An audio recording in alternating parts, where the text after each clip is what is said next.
Selamat datang di channel Pemuja Malam. Jangan lupa like, share, and subscribe ya. Terima kasih. Episode 18, Perasaannya Jadi Tak Karu-Karuan.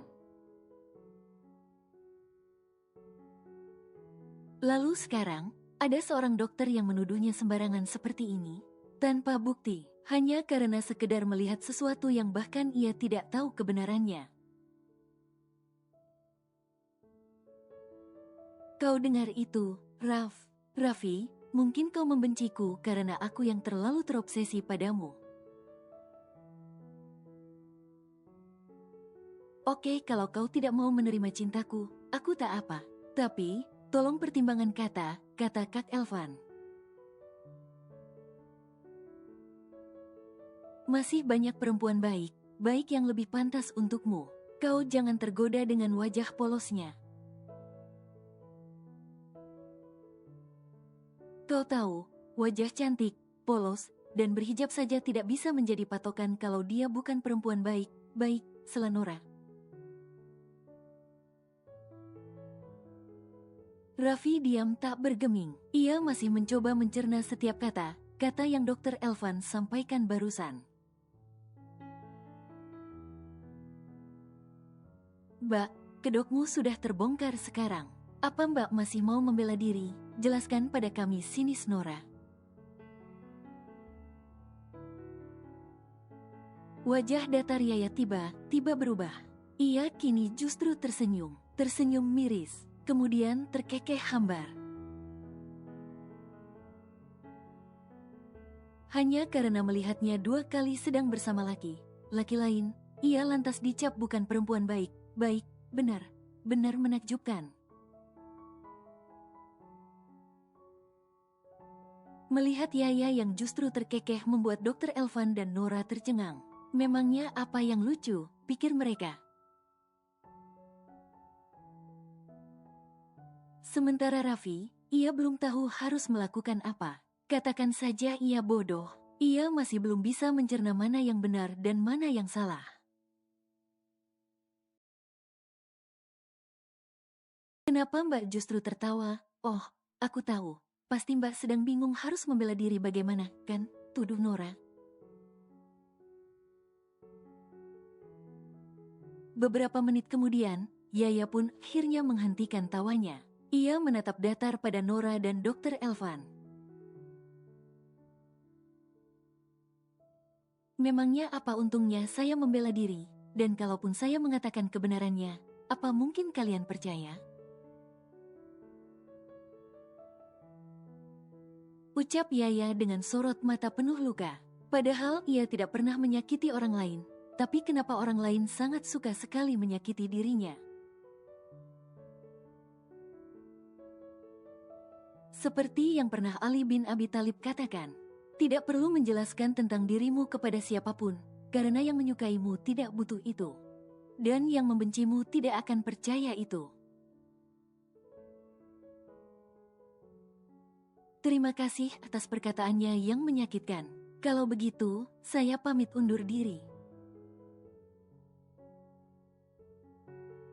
Yaya pun segera mengambil tasnya dan pergi dari sana. Melihat Yaya yang pergi dengan raut penuh luka, Raffi pun berusaha mengejar. Nora ingin menghentikannya, tapi Dr. Elvan mencegah.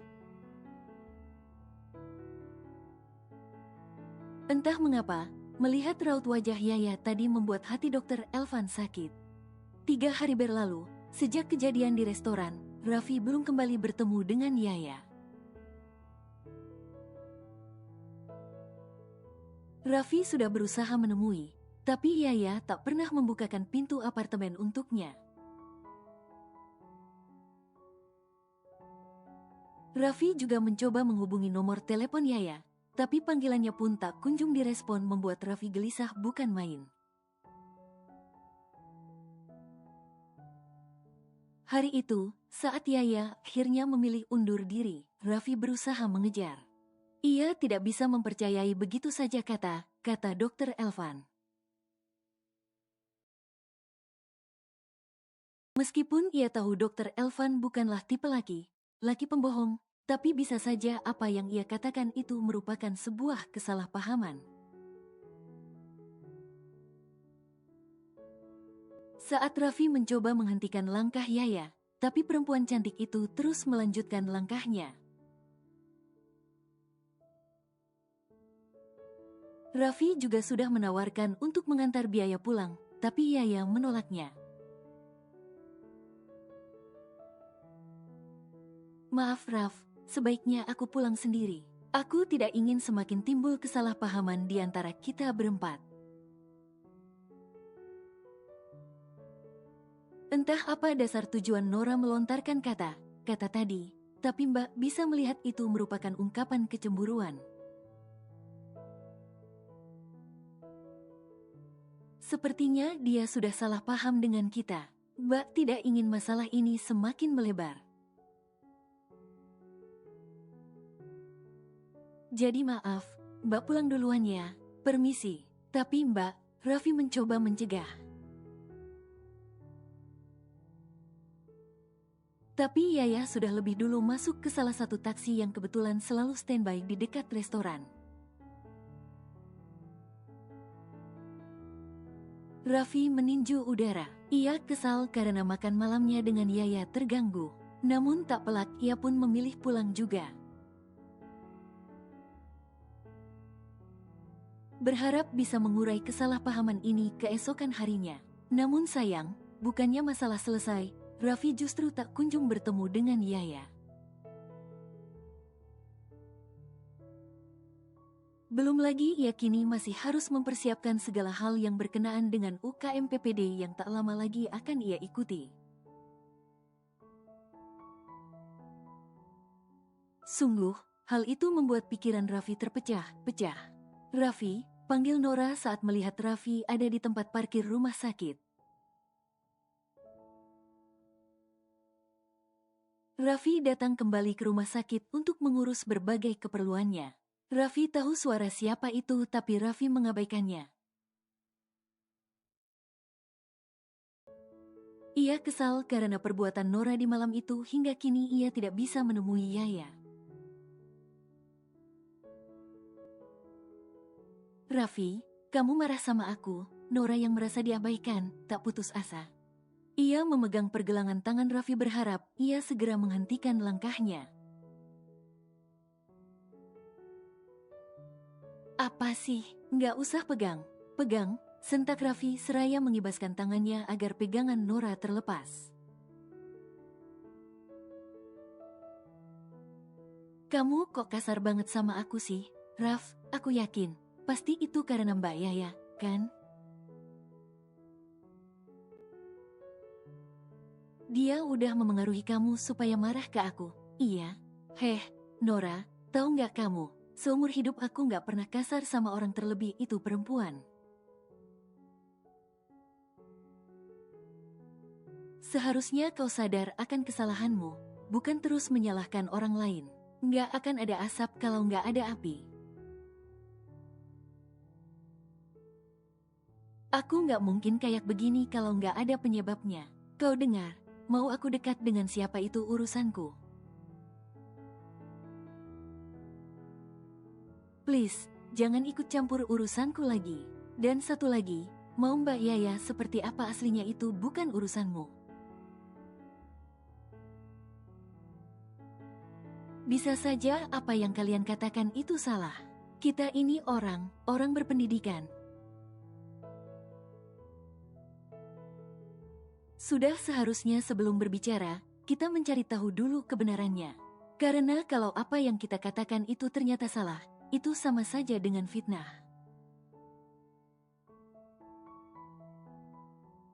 Bukankah kita sebagai calon dokter pun sebelum menegakkan diagnosa, kita harus melakukan serangkaian pemeriksaan terlebih dahulu? Tidak mungkin, kan kita asal mendiagnosis hanya karena mendengarkan keluhan dari pasien. Kita pasti akan melakukan anamnesis, wawancara, dan pemeriksaan fisik yang sistematis dan benar. Begitu pula bila kita melihat sesuatu yang terasa ganjil. Kita tidak boleh asal menuduh tanpa bukti. Jujur saja, aku sangat kecewa padamu, terlebih Dr. Elvan. Padahal dia seorang dokter yang kompeten, tapi Raffi menggelengkan kepalanya. Raffi menghembuskan nafas kasar. Nora diam tak bergeming.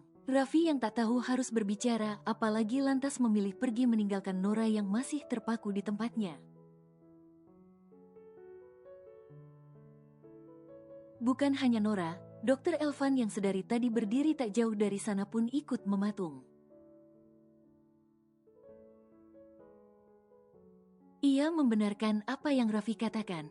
Sejujurnya selama 3 hari ini Dr. Elvan selalu dirundung kegelisahan. Entah mengapa perasaannya jadi tak karuan. Apalagi saat melihat sorot mata kecewa dan penuh luka dari Yaya membuat batinnya tersiksa. Tepat seminggu sudah berlalu sejak hari itu. Raffi tak hentinya bolak-balik menyambangi unit Yaya demi bertemu dan berbicara padanya.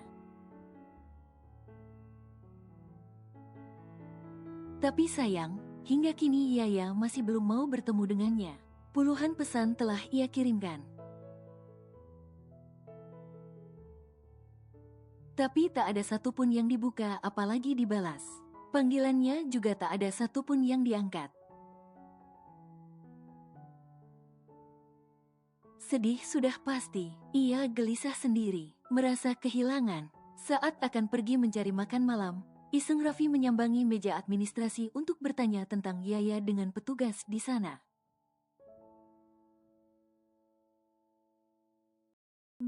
Mbak tahu penghuni lantai 12 nomor 107 yang sering pergi bareng saya, kan? Tanya Raffi pada petugas di sana.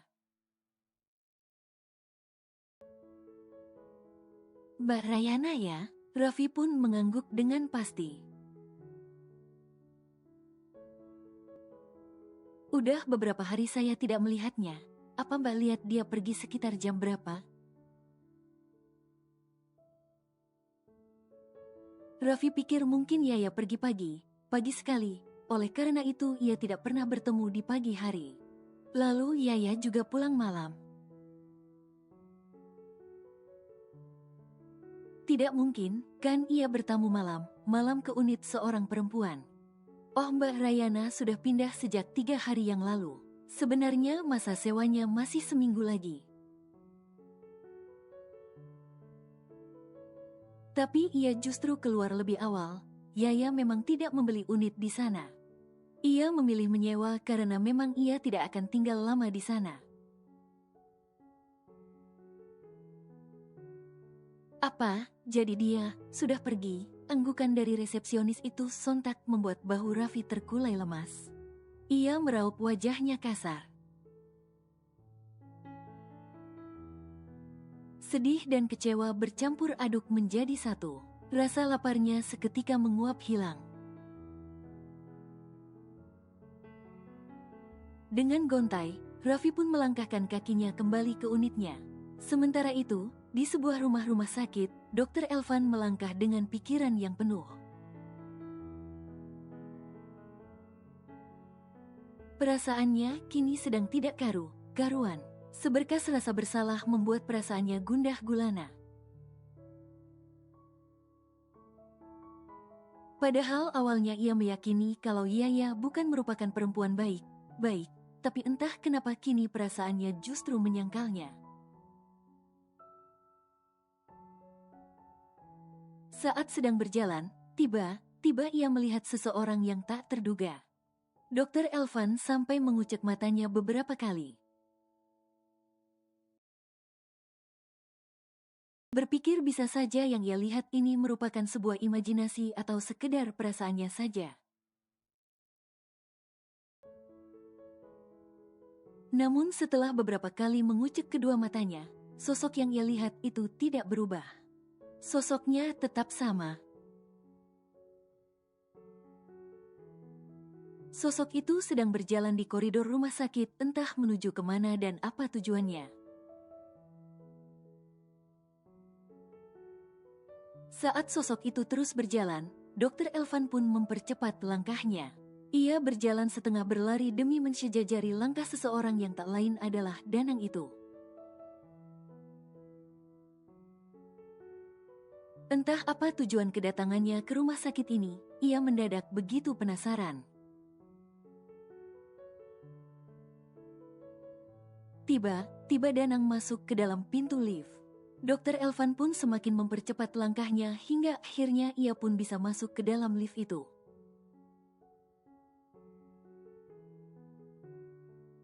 Danang sedikit lupa dengan nama Dr. Elvan. Tapi ia ingat kalau laki itu pernah hadir di seminar yang ia lakukan di Medan. Dengan nafas terengah, Dr. Elvan tersenyum. Dr. Danang, senang bertemu dengan Anda. Saya, Elvan. Ah, iya, senang bertemu denganmu juga, jawab Danang ramah. Oh ya, ada kepentingan apa Dr. Danang di sini malam begini? Bukan tanpa alasan ia bertanya sebab Danang tidak tinggal di kota ini. Ia juga tidak bekerja di rumah sakit ini. Oleh sebab itu, ia jadi penasaran apakah gerangan yang membuat Dr. Danang bisa berada di sana. Oh, itu, saya sedang menemani putri saya yang sedang sakit. Putri Anda sakit, putri Anda tinggal di sini? Tanya Dr. Elvan semakin penasaran. Danang menggeleng. Tidak, ia tidak tinggal di sini. Dia di sini hanya untuk sementara karena ada yang sedang ia kerjakan.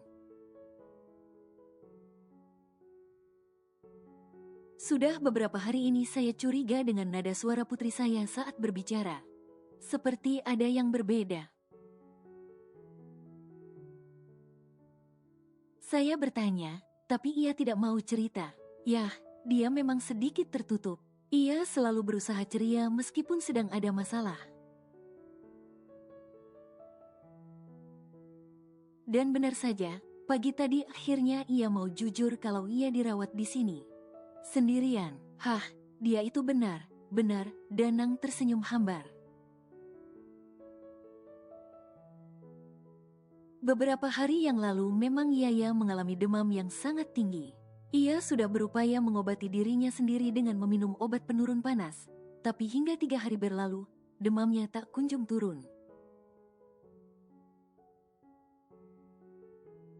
Akhirnya ia memilih ke rumah sakit seorang diri. Sebelum itu, ia mengemasi barangnya.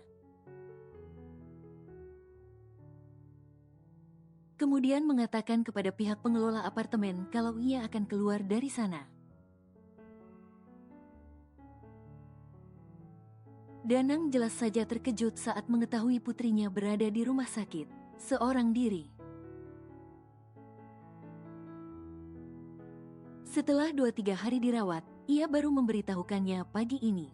Itu pun dengan sedikit paksaan sebab Yaya tak mau jujur kalau ia sedang tidak baik saja. Jelas saja Danang dan Dina sedih. Mereka tahu, Yaya perempuan yang tertutup. Ia takkan pernah membuka masalahnya dengan siapapun.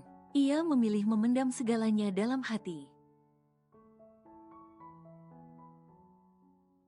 Ia yakin, sakit ini pun bukan hanya karena kelelahan, tapi ada beban pikiran yang memenuhi kepalanya.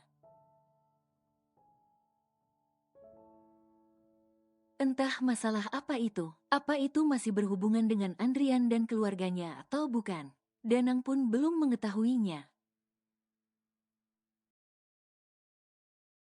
Kamu bekerja di sini, melihat Snelly yang Dr. Elvan kenakan, bisa Danang tebak kalau dokter muda itu bekerja di rumah sakit itu. Dr. Elvan tersenyum. Benar, dok. Ting, pintu lift terbuka. Danang ingin keluar, Dr. Elvan mengikutinya.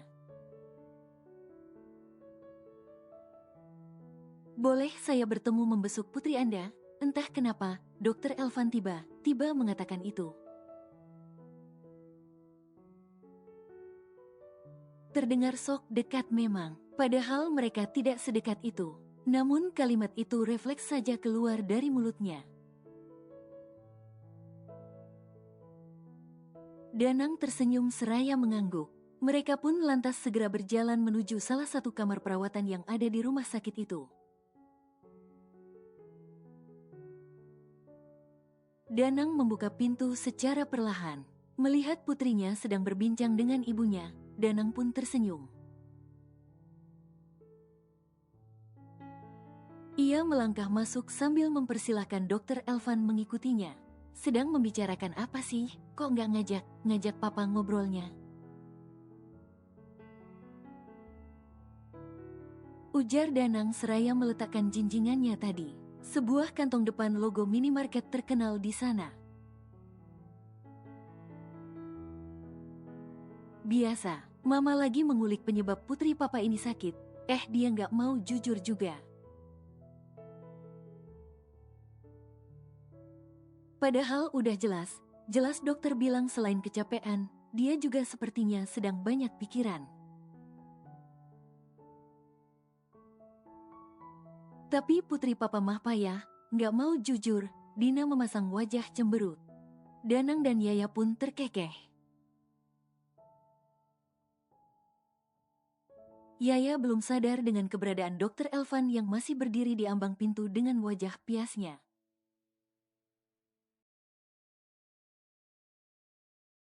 Ada tamu, cetus Dina saat menyadari Danang datang dengan seseorang.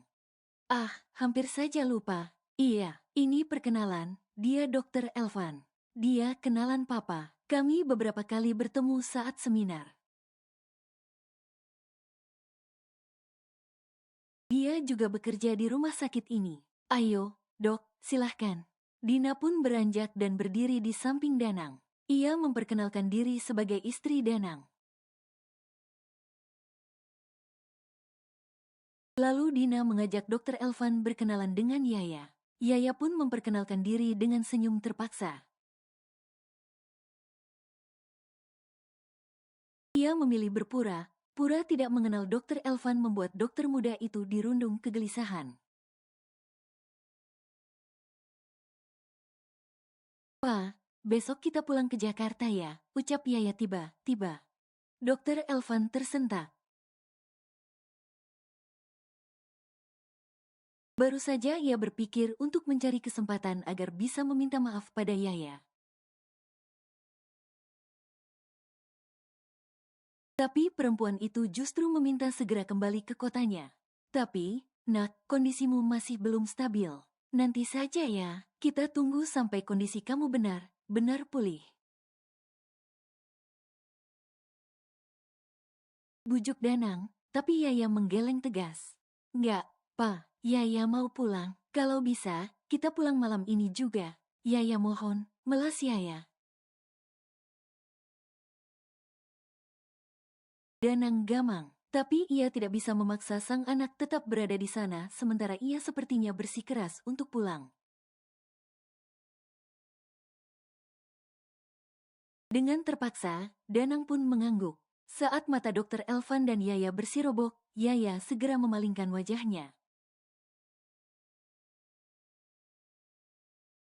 Ia enggan sekali bertemu Dokter Elvan yang sudah menuduhnya yang tidak. Beberapa saat kemudian, Dokter Elvan pun undur diri sebab ia harus kembali bekerja. Sepeninggalnya Dokter Elvan, Yaya menghembuskan nafas lega.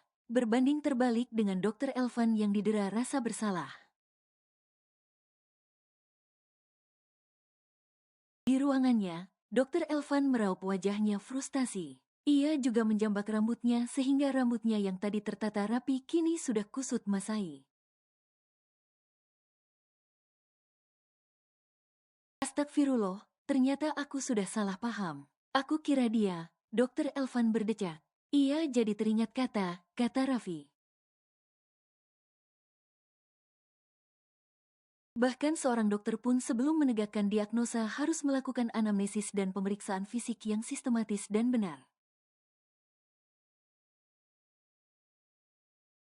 Lalu dia, Tanpa mencari tahu kebenarannya langsung saja menuduh Yaya yang tidak.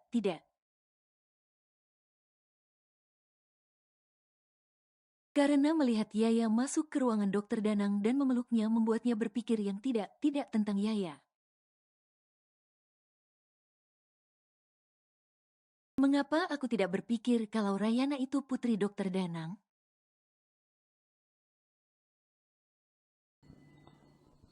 Bersambung.